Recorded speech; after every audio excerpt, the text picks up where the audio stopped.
The thing, I guess, that attracted me to OUM in the first instance was its flexibility. Previously the thought of medical school using the traditional approach was not really a doable thing for someone who had a young family or for someone who has a full-time job, trying to manage a mortgage, school fees, etc., etc.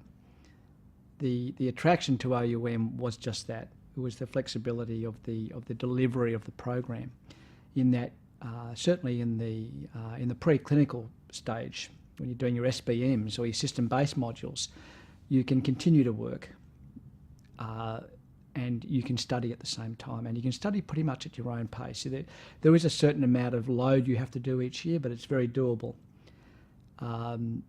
This was the main attraction to OUM, was just that. You could study medicine, but you could also keep working. You could still maintain the income stream for your family, and you could do both, provided you were well organised and well disciplined and motivated.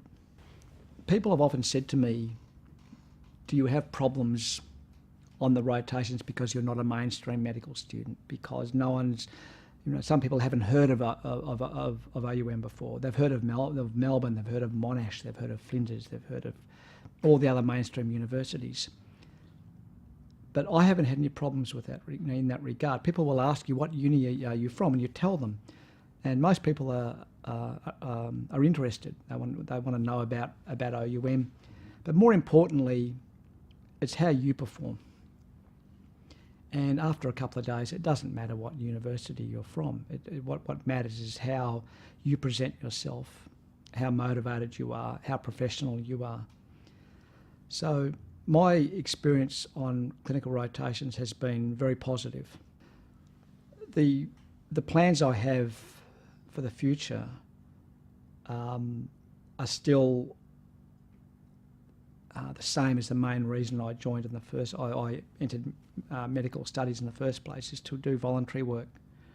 I would like to be a rural GP, working in Australia, but the main motivation I have for studying medicine is to work with MSF or Red Cross or other agencies to provide medical support to war-torn countries and countries of where there's been some humanitarian crisis.